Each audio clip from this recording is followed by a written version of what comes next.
Ce livre est un recueil de témoignages sur la fin misérable qu'ont connue les persécuteurs de l'Église de Jésus-Christ. Tous les jours, nous avons des exemples qui montrent combien il est terrible de tomber entre les mains du Dieu vivant. Sans doute Dieu est bon. Il est la bonté même. Quand il punit les méchants, c'est encore son amour qui l'emporte, car le châtiment d'un petit nombre devient une leçon pour tous. Saint Augustin déclarait : « Lorsque Dieu frappe quelques pécheurs sur la terre, c'est pour avertir, pour sauver et non pour perdre. » Mais Dieu ne serait pas bon s'il laissait le crime impuni. Dieu ne serait pas Dieu s'il n'était pas juste. Il punit donc les méchants en ce monde ou en l'autre. Il ne punit pas toujours en ce monde, parce qu'il a pour lui l'éternité. Saint Augustin rappelait d'ailleurs que si Dieu est patient, c'est parce qu'il est éternel. Cependant, on a toujours remarqué que les profanateurs de la Sainte Eucharistie font souvent une fin malheureuse. On a remarqué que les briseurs de croix et les décrocheurs de crucifix meurent souvent subitement. On a remarqué que Dieu punit souvent avec sévérité ceux qui outragent sa mère ou ses saints. On a toujours remarqué que la postérité des usurpateurs des biens de l'Église a été maudite. Puissent les exemples que nous avons recueillis dans ce volume réaliser le vœu de Saint Cyprien qui est aussi le nôtre. Que la punition des uns serve à corriger les autres.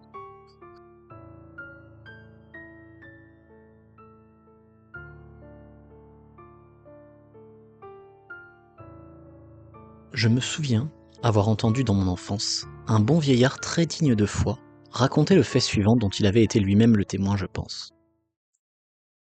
Un calvaire venait d'être abattu par une troupe de révolutionnaires armés qui parcouraient les campagnes en répandant partout la terreur. Détaché de l'arbre et gisant sur le sol, le Christ était en butte aux outrages de ces impies, tout disposés à porter leurs mains criminelles sur l'image sacrée pour la mutiler et la briser. Après qu'ils eurent joui quelques instants de ce spectacle, faisant éclater leur infâme joie, l'un d'eux reprend la hache qui avait servi à renverser l'arbre de la croix. Il frappe le Christ, et bientôt les coups qu'il lui porte ont séparé la tête du tronc. À la vue de cette horrible exécution, les clameurs infernales de ces forcenés redoublent. On en applaudit l'auteur, on proclame sa victoire, mais elle fut de courte durée. Quelques jours après, il lui fallait en voyageant franchir un échalier, espèce de cloison que l'on rencontre souvent dans la vallée d'Auge. Il tombe la tête en avant, et sa chute entraîne la fracture ou le déplacement d'une vertèbre. Sa tête ne fut point tranchée, ainsi que l'avait été celle du Christ par sa hache, mais elle resta courbée sur sa poitrine, sans qu'il fût possible de lui faire prendre sa position naturelle. Son regard ne devait plus se porter vers le ciel qu'il avait tant outragé. Il vécut encore nombre d'années, comme pour servir d'exemple aux habitants du pays où il demeurait. Plus d'un père, plus d'une mère, en le montrant à leurs enfants, leur firent le récit de son histoire. Les étrangers qui le voyaient pour la première fois demandaient quelle était la cause de cette affreuse infirmité, et tous frémissaient en entendant raconter le crime dont les suites avaient été, et étaient encore si terribles.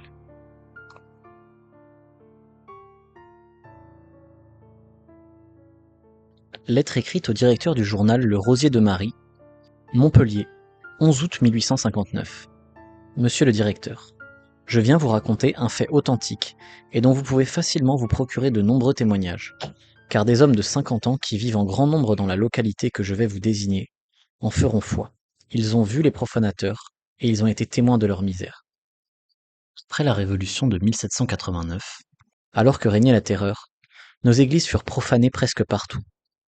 À Gijan, village à 18 km de Montpellier, une foule nombreuse envahit le saint lieu et le saccagea. Parmi tous ces forcenés, 3 se distinguèrent particulièrement. L'un d'eux, d'un coup de sabre, abattit la tête du Christ qui était dans l'église. Le second, se plaçant devant l'image de la Vierge Immaculée, l'apostropha d'une manière indigne. Le troisième, qui avait amené son âne et le faisait monter à l'autel, fit tant par ses cris et les coups de bâton qu'il donna à la pauvre bête qu'il finit par la faire braire. Et ce malheureux, en la frappant toujours, lui criait en patois du pays : « Chante la messe, chante la messe !» Quand la tourmente fut passée, et quelques années plus tard, ces 3 profanateurs habitants du village avaient repris leurs travaux des champs. Or, il arriva que celui qui avait abattu d'un coup de sabre la tête du Christ, en revenant de sa vigne, se laissa choir de dessus son âne et se cassa le cou sans cependant en mourir. Mais jamais il ne put relever la tête et regarder le ciel. Tout le reste de sa vie, il vécut la tête pendante sur sa poitrine. Le second, qui avait insulté la Sainte Vierge de la manière dont je vous ai dit plus haut, souffrit longtemps d'une maladie affreuse et mourut pourri. Enfin le troisième, qui avait fait profaner par son âne la table sainte, fut atteint d'une maladie terrible et mystérieuse à laquelle les hommes de l'art ne purent jamais rien comprendre. Il possédait toutes ses facultés intellectuelles, n'était privé d'aucun de ses membres, mais il resta pendant de longues années sur un lit de souffrance, et jour et nuit faisait entendre des cris déchirants qui n'avaient rien d'humain et plus effrayants que des rugissements de lion. À tel point que, quand venait la nuit, dans le calme du village, les enfants en étaient épouvantés et les parents obligés de leur dire: ne vous effrayez pas, c'est le pauvre diable qui a fait braire l'âne à l'autel, et maintenant, il braie à son tour. Celui-là a été le dernier des trois, et ces mêmes enfants qui étaient alors effrayés et qui sont des hommes aujourd'hui, en font foi.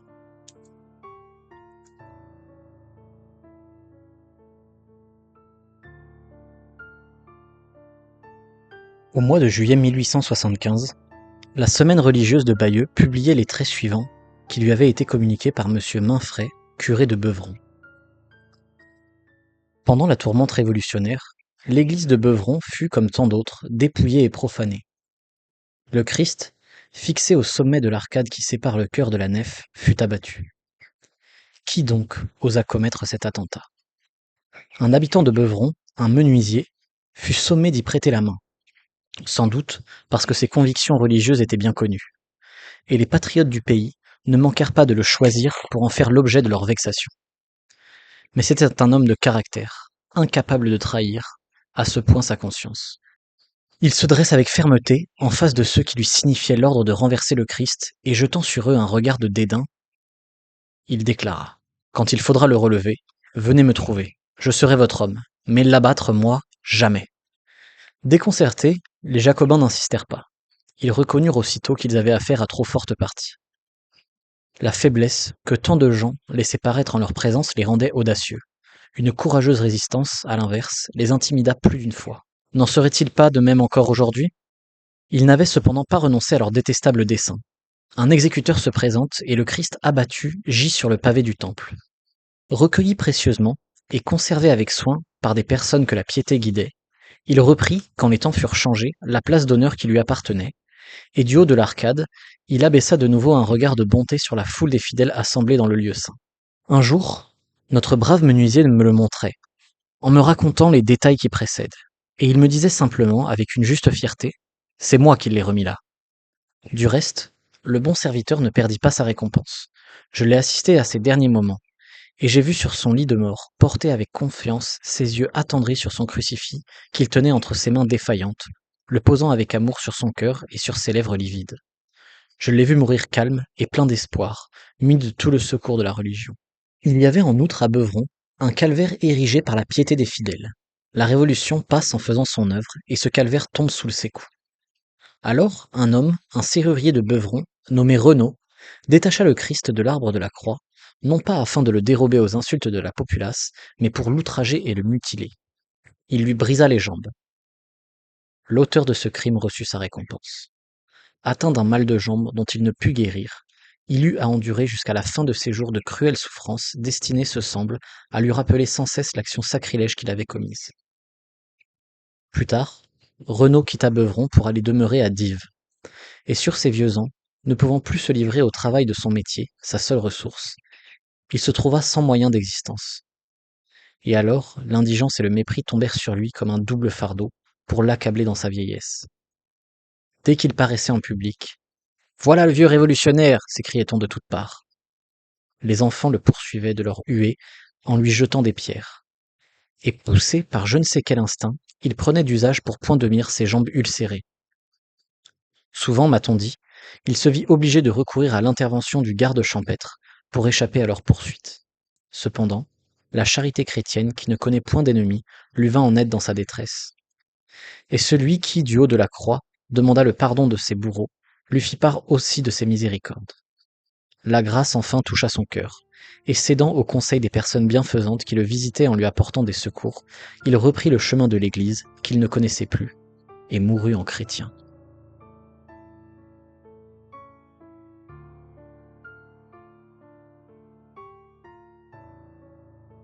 À la suite d'un jubilé prêché en 1828 à Saint-Paul, île de la Réunion, une croix avait été plantée sur la place de l'église. C'était un digne couronnement et un touchant mémorial de ce temps de grâce et de bénédiction. Les habitants de Saint-Paul entouraient de vénération ce signe adorable de notre salut. Lorsque, en 1831, 4 jeunes gens, dont le cerveau sans doute avait été troublé autant par les fumées des liqueurs enivrantes que par le récit que venaient d'apporter les feuilles publiques du sac de l'archevêché de Paris et de l'église Saint-Germain-l'Auxerrois, voulurent eux aussi se signaler par un sacrilège odieux. Ils abattirent pendant la nuit la croix du jubilé de leur paroisse. Monseigneur d'Almont, depuis évêque de Madagascar, était alors vicaire à Saint-Paul. En apprenant cet attentat, il tomba dans une morne stupeur. « Ah, les malheureux !» s'écria-t-il. « Dieu ne laisse pas le sacrilège impuni. Ils ne savent donc pas ce qui les attend. Parfois, il est vrai, la justice de Dieu, qui a l'éternité à son service, ne se presse pas pour punir. Elle semble, comme dit le poète latin, poursuivre le coupable d'un pied boiteux. Mais quelquefois aussi, elle frappe comme la foudre. » Monseigneur d'Almont prophétisait. Peu après, en effet, un des coupables faisait naufrage sur les côtes de Manille et tombait sous le fer d'un assassin. Un autre, repris de justice, mourut en prison, et nul n'osa accompagner sa triste bière à sa dernière demeure. Le troisième tomba dans la plus déplorable imbécilité. Il perdit la parole, qu'il remplaça par le grognement du porc. Il marchait à 4 pattes, et mourut en mangeant ses excréments. Le quatrième, le seul qui n'eût pas porté la main sur la croix, mais qui faisait le guet pendant que ses camarades l'abattaient, était encore vivant quelques années après. Son unique occupation était de tracer des croix sur le sable et de répéter en les traçant « Ne touchez pas à la croix, cela porte malheur ». On explique ces faits comme on voudra. Pour nous, il ne nous est pas difficile d'y reconnaître l'intervention de la justice divine.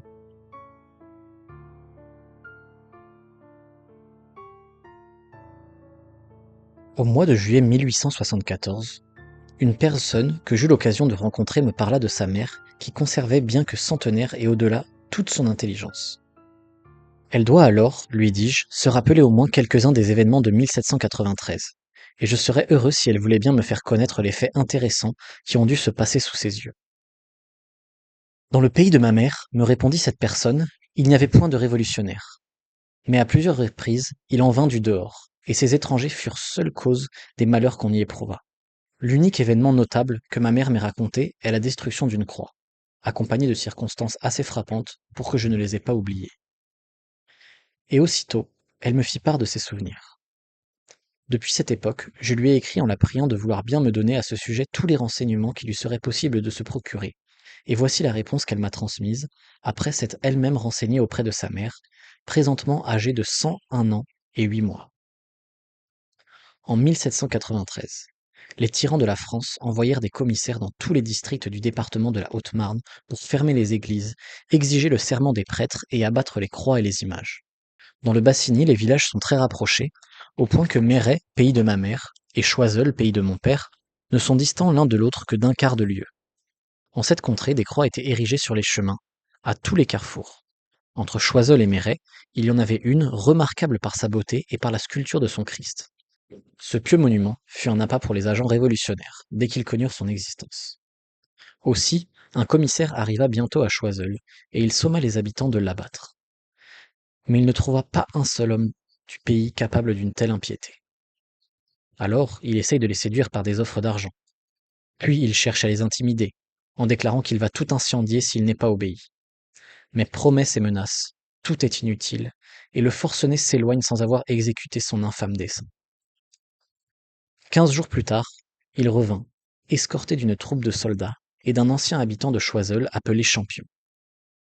Celui-ci avait quitté le pays depuis longtemps et perdu dans de mauvaises fréquentations les principes qu'on lui avait inculqués dans son jeune âge. Il conduisit les soldats dans tous les endroits du pays où des croix étaient érigées, se faisant, comme Judas, le guide des ennemis du Christ pour le livrer en leurs mains. Rien ne put échapper à leurs recherches. Tout fut renversé, détruit. Ils arrivèrent enfin à la belle croix de Méret-Choiseul. Elle doit tomber aussi sous leur coup.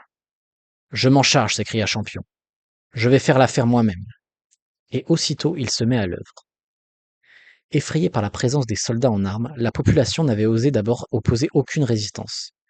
Mais quand on vit Champion se placer une hache à la main sur les bras de la croix où il était monté et frapper le Christ pour en couper la tête, une clameur effrayante éclata parmi la foule, décidée à mourir pour sauver l'image de son Dieu.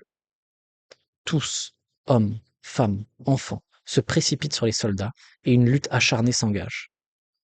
Hélas, que pouvaient ces pauvres gens sans armes contre une troupe d'hommes armés? Et il y eut plusieurs blessés, mais personne ne fut atteint mortellement. Au milieu de ce tumulte, une voix menaçante se fait entendre. C'était celle d'une femme très âgée. Elle s'écrie en s'adressant à Champion. Misérable, Dieu te punira.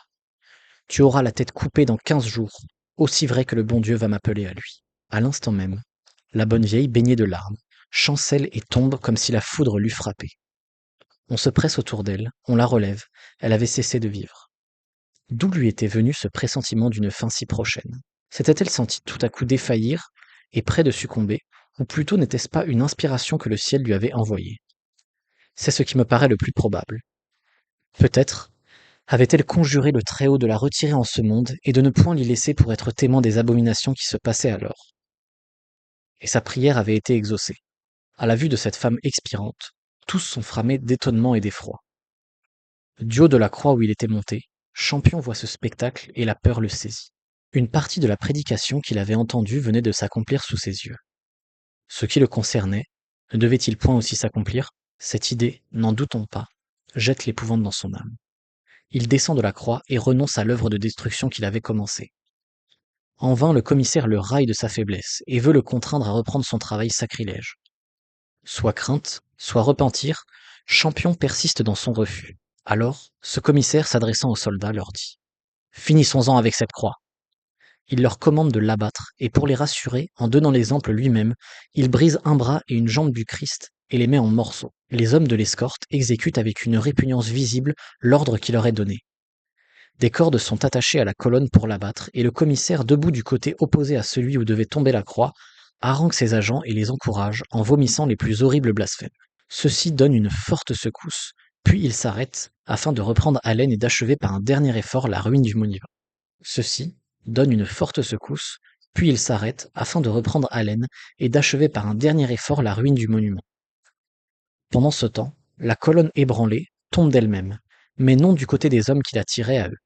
Elle va, en effet, s'abattre sur le commissaire en lui écrasant le bras droit et la jambe droite, précisément les mêmes membres qu'il venait de broyer au Christ. Les soldats abandonnent le commissaire et s'enfuient. Plus d'un peut-être se frappa la poitrine en disant « Celui que nous persécutions est vraiment le Fils de Dieu ». La personne dont je tiens ces détails ajoute « Le commissaire blessé fut recueilli par ma bonne grand-mère. Le curé de la paroisse se tenait caché chez elle, et il eut le bonheur de convertir ce malheureux, qui vécut encore 15 jours au milieu d'atroces souffrances. Et Champion, que devient-il? Quelle fut sa fin? Peu de temps après les événements que je viens de raconter, il se trouvait dans un moulin du voisinage, on ne sait pour quel motif. Tout à coup, le moulin s'arrête. Le meunier se lève pour connaître la cause de l'accident, et il aperçoit le corps d'un homme, pris entre la grande roue et le mur d'appoint. On le dégage, on le retire, c'était Champion. Les assistants frissonnèrent en voyant qu'il ne restait plus de lui qu'un tronc informe. Suivant l'arrêt qu'avait entendu le coupable, sa tête fut tranchée ou broyée par la roue du moulin.